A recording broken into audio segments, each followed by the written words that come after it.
Welcome to the Water Trough, where we can't make you drink, but we will make you think. My name is Ed Drozda, the Small Business Doctor, and I'm really excited you chose to join me here as we discuss topics that are important for small business folks just like you. If you're looking for ideas, inspiration, and possibility, you've come to the right place. Join us as we take steps to help you create the healthy business that you've always wanted.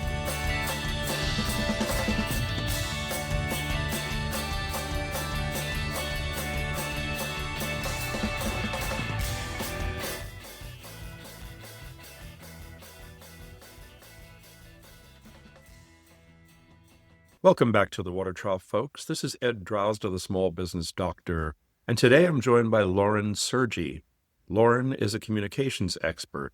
She has helped leaders across Canada, the US, and the UK to leverage the art of communication and public speaking. She's written 2 books, the Handy Communication Answer Book, named the best reference of 2017 by Library Journal, and Unmute, How to Master Virtual Meetings and Reclaim Your Sanity. You can find more about Lauren's work at laurensergi.com. Lauren, welcome. Thank you for having me, Ed. I'm very pleased to be here. And I'm excited to have you here. You always bring such energy to the conversation. I've got a lot of it to share. And I appreciate that very much. So we're going to talk today about the impact of AI in communication for small business owners. Oh my gosh. Let's dig right into that one. It's a meaty subject. Oh my heavens, is it a meaty subject? I want to start by posing this question. Is it possible in any way, shape, or form for AI to enhance communication as we know it? Yes, absolutely. Absolutely. Despite all the drum and strong over AI and certainly all of the anxiety that I feel over it, all the concerns that I have, it's a really useful tool. I use it quite a bit because it can enhance what we do. What it does not do is replace skill. And that's where my big concern comes in. Writing is hard. Communication is hard. Speaking is really hard. So many people are keen to offload the hard work onto AI. Let it come up with the things instead of using AI in the way I think it's most useful, which is essentially a thinking partner or a second set of eyeballs. If you treat it like that, it can enhance the work that you did, but you must create the communication yourself. It seems you're referring to communication as a vehicle. So the written word, something that is digestible but can be transported. Are you referring also to the verbal form of communication here? Yes, absolutely. Okay. To me, they go together because very often if we're preparing to speak to someone, most people prepare by writing. Okay. And it's not that they're the same process. They actually take place in completely different areas of the brain, but those 2 forms of communication tend to bounce off of one another. And very often, if you can get skilled at one, your skill in the other will also improve. Interesting. When I think of AI and writing, for example, I believe that my writing has to be of me. A lot of people write using AI. And when I say using, I mean just that. And at least for the time being, it seems to be apparent that it's not real, it's not human based, because it lacks soul. At least that's how I interpret it. Mhm. As AI gets better, it will be better equipped to perhaps have a soul. Am I barking up the wrong tree by sticking to my guns about the idea of owning my creativity? Am I missing something by not letting AI take a greater part in that process? I don't think you're barking up the wrong tree. What we don't want to do is make the mistake of ignoring what can be a very useful tool, if used correctly, for the sake of a certain creative ideology, which would be, it must be mine, there can be no other interference, etc., etc. I am very concerned over the use of AI to replace the original thought of the human, and then the human simply glances over it afterwards and sends it out as if it's done. I am very concerned about the use of AI to do that because it has been used that way for quite a while. Written AI slop has been available on Amazon for ages, especially infiltrating the children's book market. That was a really popular scam a couple of years ago. So it's a serious worry. But by the same token, disregarding the use of it altogether would be like saying, no, I refuse to ride a bicycle instead of walking because that's cheating. The wheel is doing all of the work. Well, no, you're still pedaling it. You're still doing it. It can be more efficient. So certain tasks I find are really well suited for it and don't bother people overly much. I don't mind the use of predictive text in some ways. You know how in most of our email now, your email agent will suggest responses. Someone sends you a meeting request, and at the bottom, it'll have a suggested response of, thanks, I got it. The meeting looks good. I've accepted it. That's fine. That is basically what you would have said. It's a couple of sentences. It's already typed out. Read it, hit enter, you're good to go. But if the email that you're responding to contains any kind of detail and you know that they want to know that your brain is involved, those autofill responses can seem very tempting, especially to a stressed small business owner who is juggling a million things and doesn't have a lot of time. At first glance, they look conversational. They might look like you've written them. But with a little bit of, not even digging, with a little bit of an extra glance, you might notice that there's something wrong. The greeting isn't the way you would normally greet someone or that you would normally sign off. But hey, it's fast and you didn't look over it quickly, so you hit enter, you send. That's when it starts to become really problematic. The person reading it will pick up on those errors. They will pick up on the weirdness of your sign off. And a little bit of trust erodes. That little bit of trust erodes. And then you do it again and it erodes again and it becomes a bit of a snowball. So yes, use it. It is very good in some applications, but it cannot replace your own actual effort completely. And I'm worried that I know that that's what people are doing because I deal with the outcomes of it all the time. Erosion of trust. I use the term, it lacks soul, but I think lacking soul is the disease, but the symptom is the most important part in this case, and that is the erosion of trust. Yes. And trust is everything in communication. It's everything.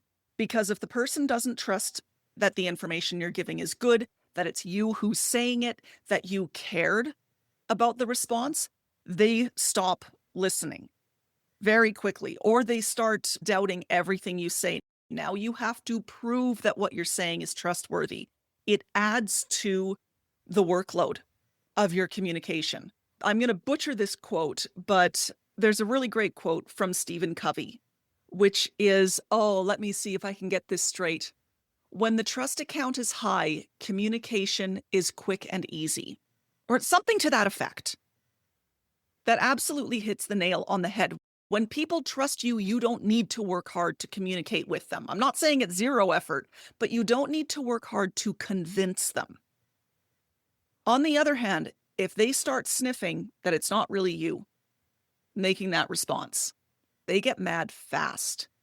You're seeing this in a lot of marketing communication, in a lot of social media communication, and that's one for small business owners. If you do use social media to communicate with your client base, that's a really easy stumbling block because AI can be very helpful with some of your social media content.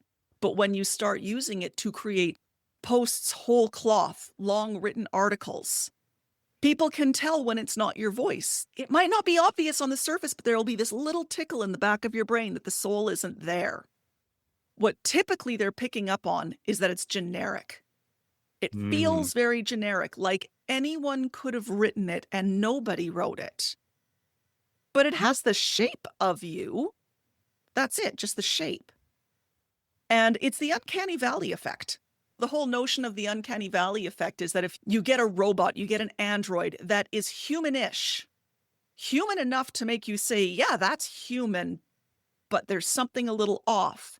Maybe it's the way the eyes look at you. Maybe it's something with how the mouth moves or the cadence of speech. And it makes you feel really creeped out. That is happening in businesses' social media posts. Your audience is not going to like that. You will lose your trust bank. You will lose it with the emails. You will lose it with the reports that you clearly didn't read. And I'm kind of going on about this a little bit, but one of my friends the other day made a really excellent point. She was reading through a whole pile of grant applications. And aside from the fact that many of them hadn't bothered to erase some of the prompts that they had clearly used, that mistake happens all the time. And dear listener, part of the reason I'm laughing is because Ed's jaw just hit the floor. They hadn't bothered to erase their prompts or to erase things like Claude writing back, would you like me to look up information on XYZ at the end of it? Okay. Aside from that, many of them, she said you could simply tell that it was not the person writing it because it was so generic. It was giving the correct answers to the grant application questions, but there was no meat behind them. And that's the trap that we fall into with AI. There's no meat behind what we're saying. And people pick up on it, and they pick up on it faster than you'd like to think. I can definitely relate to this. I've not seen the prompts showing up or the responses like that coming out. I believe that there are those who don't go back and review, and this is what they get. And there's good reason why this happens with AI too. You have to think about how large language models work. They are predictive text. The way that it works is it has a massive amount of whatever platform you're using is trained on an inconceivably large amount of data. And what it looks for is the next most likely word to whatever it is you've said and whatever it is you want it to say. Which means it's always going for the most common word, the most common phrase. And that's what it will always give you. That's generic. Very much so. So if you go in and say, hey, ChatGPT, I'm giving a talk on basket weaving. It's 20 minutes long. Write me a 20-minute long talk on basket weaving with these points in it. It is going to spit out something that sounds like everybody's TED Talk with the same pauses, the same beats, the same rhythm, but with a few points of basket weaving thrown in for good measure. Because that's how it works. That's why we know. That's why we know it's not you. You made the point that small business people are often juggling so many different things, and that any tool that would help them reduce that load is going to draw their attention. Mm-hmm. AI, by default, is going to attract small business people. So how do they integrate this effectively and not erode that trust? Here's one of the interesting truths about it. It's going to seem very counterintuitive. If you want to use AI to help you write your emails, to help you write your reports, do the posts, etc., you actually have to use it a lot. Whatever platform you choose to use it as a thinking partner frequently. Frequently. If you're pondering a question and your brain is a little bit stuck, open it up and have a little conversation with it, which is basically a conversation with yourself. Go back and forth, because that way what the AI is going to do, and you will need, if you want to do this, you are going to need to have an account on one of these programs so that it can save your data. It will learn what your voice is. It will learn what your most likely next word is. It will start to pick up on your patterns, but it needs that data from you. So if you have a lot of conversations on it, it will start to be able to better emulate your voice when you say, okay, create this report for me. With some AI platforms, you can get an account that does not share its data around walled garden formats. At least that's what they say. Yeah, user beware. You can do this in a way that keeps your data within the confines of your own account. So if it reads what you wrote, if it has conversations with you, it learns your voice, and then it gets better at imitating it. At that point, when you use it to write something, your review gets easier over time.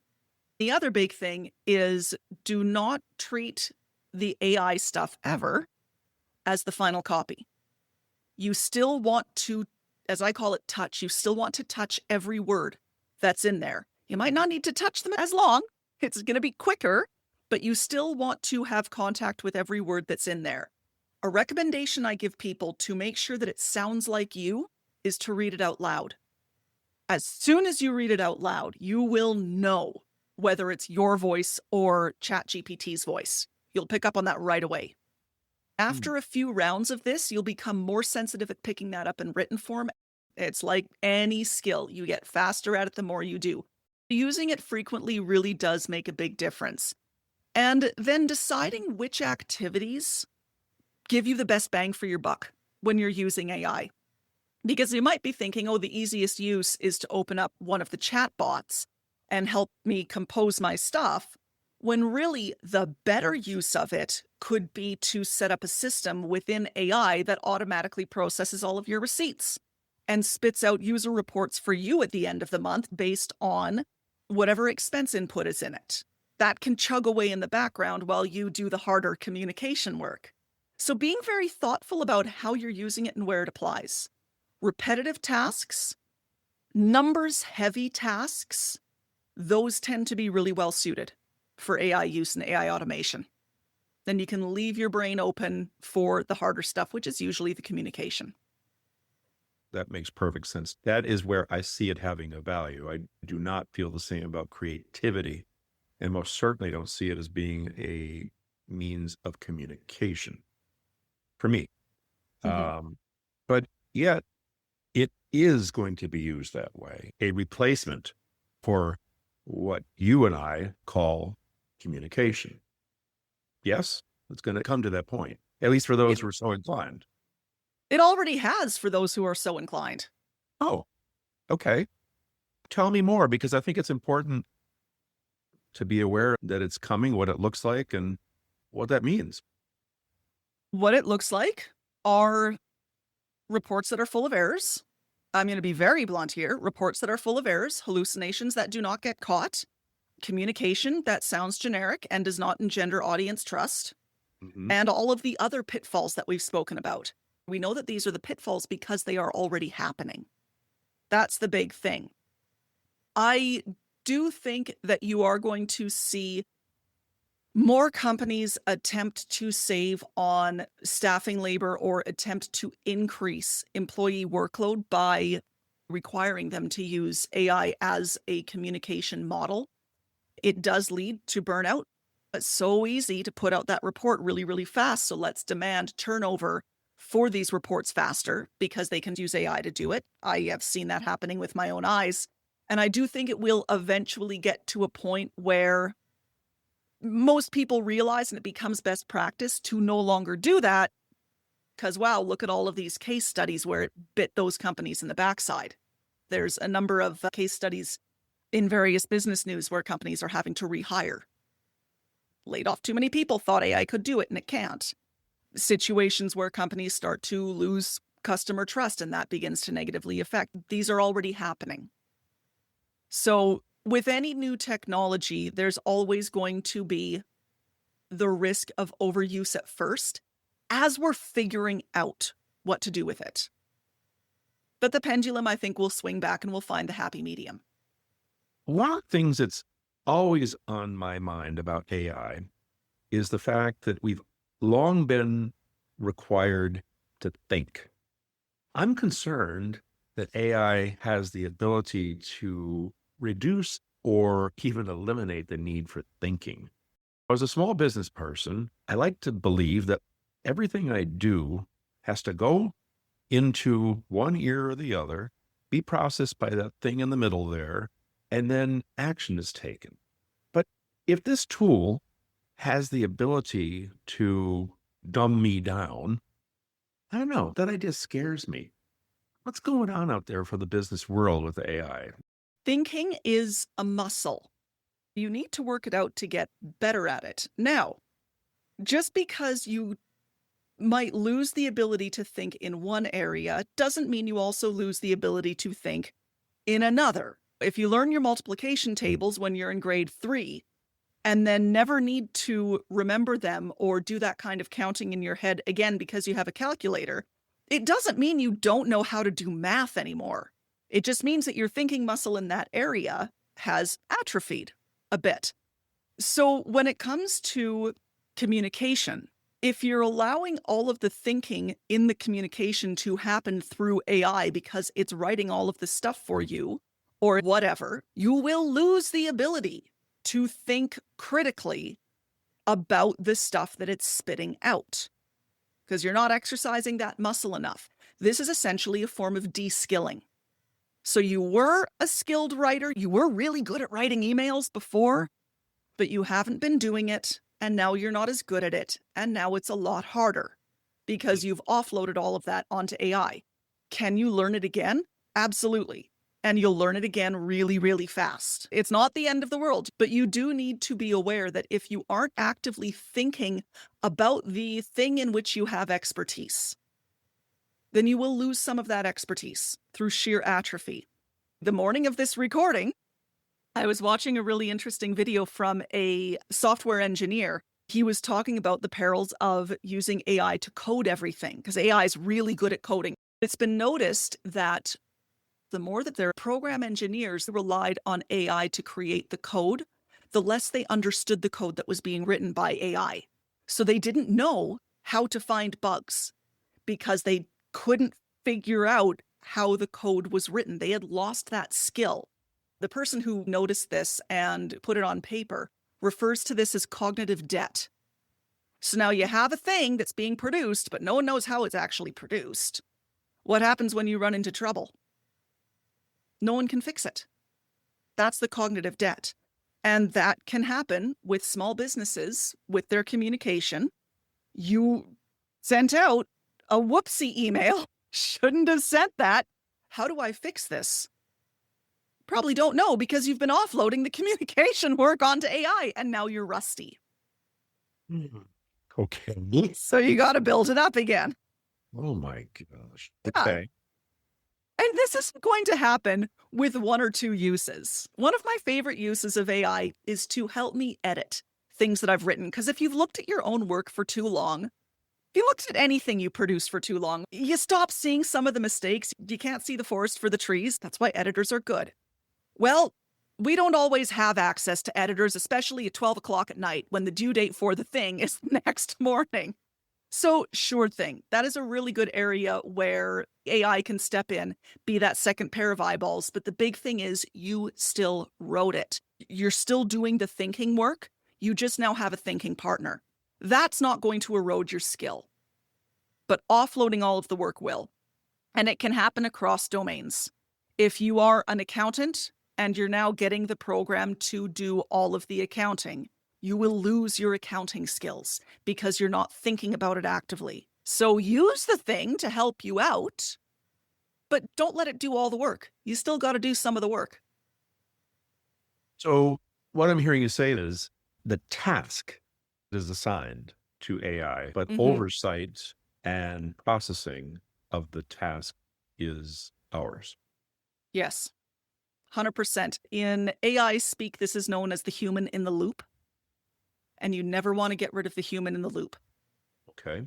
And that human needs to maintain their skills in that area. They have to do the hard thinking so that they don't lose their judgment, so that they don't lose their ability to think critically about whatever it is the machine has churned out. Can I differentiate between the task and the critical thinking associated with the task? Let's say that I forgot how to build the widget, but I'm aware of what the widget must be. I know that it does or does not meet the objectives that I've set for it. Is it okay that I've lost sight of how to build the widget? I think that it's okay if you lose a little bit of that. Yeah. But you need to retain enough of that knowledge to be able to find the errors or to be able to identify where there is an error. If you're part of a team, so you're a small business, you have 10 employees. You as the owner have a specific set of tasks. You are making high-level judgments, high-level decisions. Because you are in that position, that does not mean you need to be the person on the front line making the widget. You hire them because they know how to do that thing. But you know how to think about it from business sense. That's your task. That is your critical thinking ability. You could probably pick up if there's something that's gone wrong with the widget and then say, hey, what's going on here? What is this problem? Why has this happened? You are fully involved in this. With the notion of the human in the loop, the human doesn't necessarily need to know how to put together all the code. I'm using code because it's an easy example. I do not code, by the way. It terrifies me. It's not my skill set. The person who is doing the thinking about how the code is going to be rolled out doesn't necessarily need to be very skilled at writing all the little bits and bobs. That's why they have software engineers to do that work. But they should know enough to be able to notice if something's off. And then go back to the software engineer and say, something's off. Can you find the error? And now the engineer can find the error. So you need to be able to think about these things at a fairly high level. Can you find if it's made a mistake? If not, there might be a problem. If the code was misbehaving, you would be able to see that it's misbehaving, but I wouldn't know why. Yeah. So what I'm hearing is that because I don't know why, I can't remedy the situation. If you know that it's behaving, but you don't know why, you know enough to ask questions to find out why. And I can inquire of the AI. You could inquire of the AI, and if it's not giving you satisfactory answers, you could consult another expert, and you can start finding those ways of learning what needs to be done to remedy it. The big thing is, can you see that thing and say, why did that happen? And be able to have the judgment to suss out or get a feel for whether the responses to that question are good or not.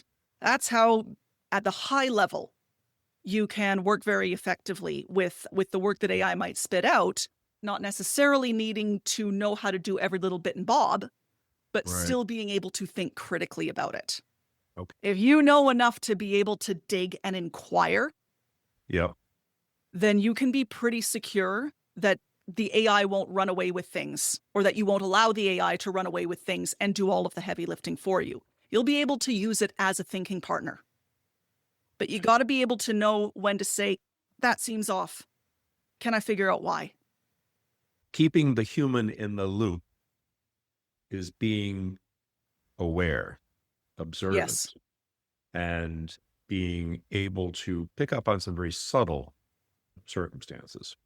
Yes. And depending on what the task is, you might need a specialist in that area to be the human in the loop. I see. If you are running a software business, but you are not the software engineer, would be a really good idea to have a software engineer as the human in the loop, because they're the ones who can do the better critical thinking. But you don't want them to just be like, I'm just going to let the AI run all my stuff, because they will lose their skills. Sure. So in a way, AI doesn't replace as much of our work as some may fear or as some may hope. We got to keep an eye on it. And we have to keep asking it questions, and we have to do the quality control.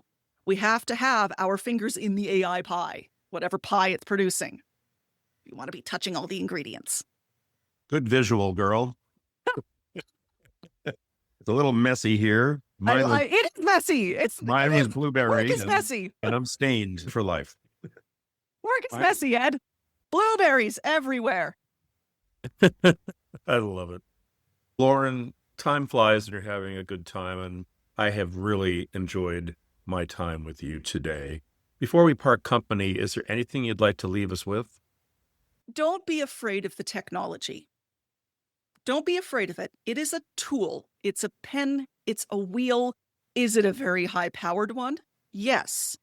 But if you get to know it, if you use it, if you learn how to apply it with an air of curiosity, some patience, not for a view of how can this replace stuff I do, but how can this enhance stuff I do, then you can use it as a very, very helpful partner in your work. And I think that is especially true of small businesses and small business owners.